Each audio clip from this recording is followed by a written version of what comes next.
ফরজ করছে আল্লাহ তাআলা 4 রাকাত, এখন আপনি যদি 5 রাকাত পড়েন হবে নামাজ? এখন দুরুদের বিষয়টা এমন নয় যে 100 বারের জায়গায় 200 বার পড়লে গুনাহ হবে, অথবা 200 বারের জায়গায় 300 বার পড়লে গুনাহ হবে। 300 বারের জায়গায় 301 বার পড়ছেন যে আই হাই এটা নিয়ে গুনাহ হয়, এমন নয়। দুরুদ যত পড়া যায়, যত পড়বেন তত সওয়াব হবে। বলেন সুবহানাল্লাহ। আল্লাহ তাআলা কোন ইবাদত করেন? আল্লাহ কি নামাজ পড়েন, রোজা রাখেন, খাবার খান? এই কোনো কাজ করেন না, কিন্তু আমার আল্লাহ একটা কাজ করেন। ফেরেশতারা খাবার খান না, ঘুমান না, রোজা রাখেন না, তাসবিহ তাহলিল আল্লাহর শানে ফেরেশতারা পড়েন, কিন্তু ফেরেশতারাও আল্লাহ তাআলার সাথে এমন একটা কাজ করেন, সেই কাজটা হচ্ছে আমার রসুলের উপর দুরূদ পাঠ করেন। বলেন সুবহানাল্লাহ। আল্লাহ তাআলা কোরআনের কোনো জায়গায় বলেন নাই যে আমি রোজা রাখছি, আমি নামাজ পড়ছি, কিন্তু আমার আল্লাহ তাআলা আয়াতের মধ্যে ইন্না শব্দটা ব্যক্ত করে আল্লাহ বলেছেন নিশ্চয়ই আমি আল্লাহ এবং আমার ফেরেশতারা সকলে আমার রসুলের উপর দুরূদ পাঠ করি। বলেন সুবহানাল্লাহ। মিলাদের শুরুতে আমরা সবসময় এই আয়াতটা পড়ি কিনা? আল্লাহ রাব্বুল আলামিন সেই কথাই কুরআনুল কারীমের মধ্যে বলেছেন।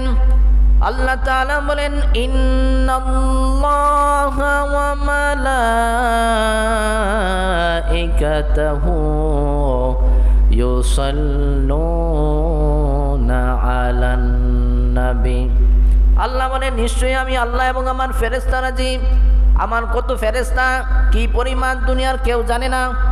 একটু যদি আপনি আন্দাজ করেন ফেরেশতার পরিমাণ কেমন, আপনি বুঝতে পারবেন। অন্য হাদিস থেকে যদি বলি, এই পৃথিবী যেখানে কাবাটা অবস্থিত, এই কাবার ঠিক উপরে বাইতুল মামুর নামে একটা ফেরেশতাদের কাবা আছে। যেই বাইতুল মামুরটাকে ফেরেশতাদের কাবাটাকে প্রত্যেক দিন 70,000 নূরের ফেরেশতা তওয়াফ করে।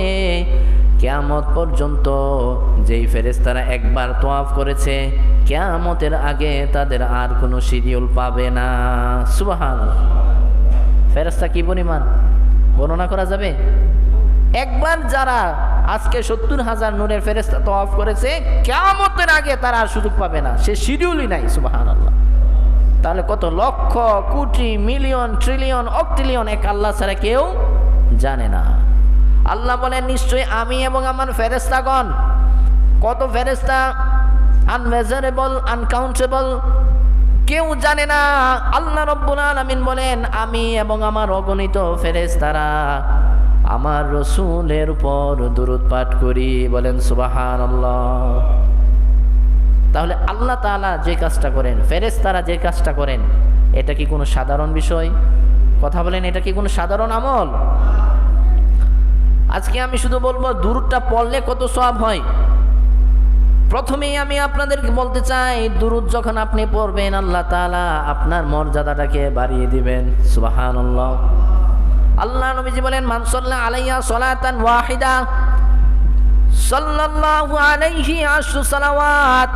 নবীজি বলেন যেই ব্যক্তি আমি রাসূলের উপর একবার দুরূদ পাঠ করবে, আমি আল্লাহ তাআলা আল্লাহ রাব্বুল আলামিন সেই বান্দার উপর 10টা নেক এবং 10টা রহমত নাজিল করে দিবেন। বলেন সুবহানাল্লাহ।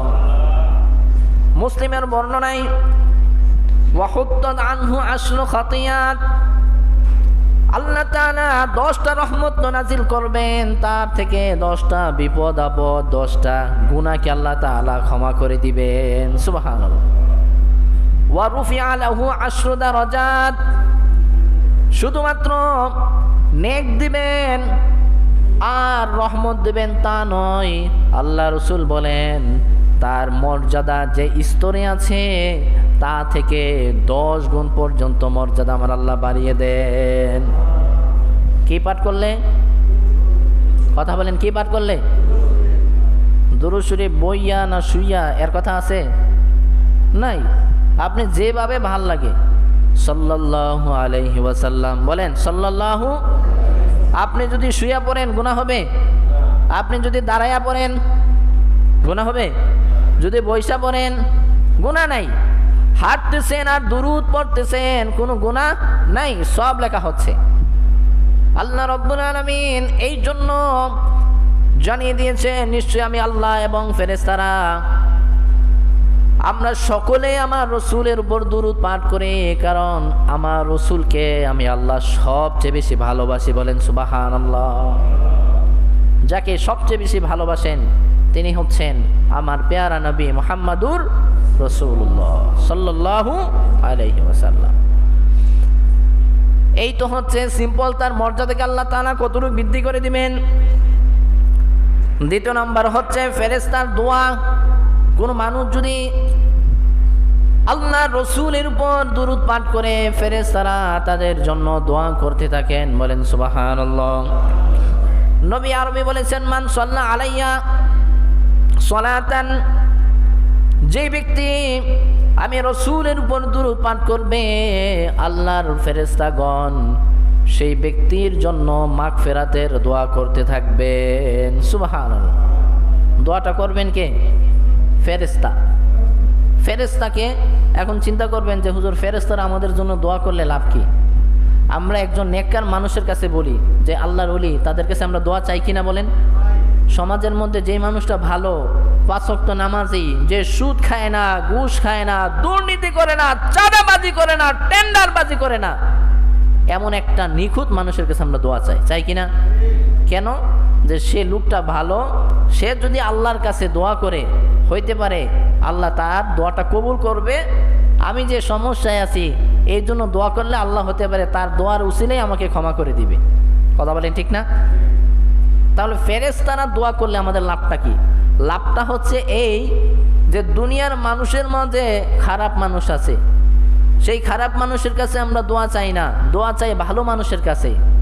আর ফেরেশতারা হচ্ছে এমন, লা ইয়াসুনাল্লাহা মা আমারহুম, যে আল্লাহ তাআলা এই পৃথিবীর সৃষ্টি লগ্নের পরে যে ফেরেশতাকে যেই দায়িত্ব দিয়েছেন, একবারের জন্য তারা নির্বিষ করে নাই।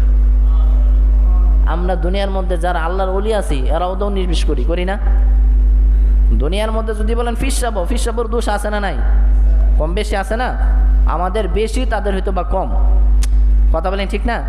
কম বেশি তো আমরা ছোটোখাটো ভুল করি। এক সময় এখানে গেলাম কিন্তু নামাজটা কাজা হয়ে গেল, পরে পড়লাম, এটাও তো একটা দোষের মধ্যে পড়ে কিনা? সিম্পল, আমরা অনেক সময় অজান্তেই কথা বলতে একজনকে কষ্ট দিয়ে ফেলি।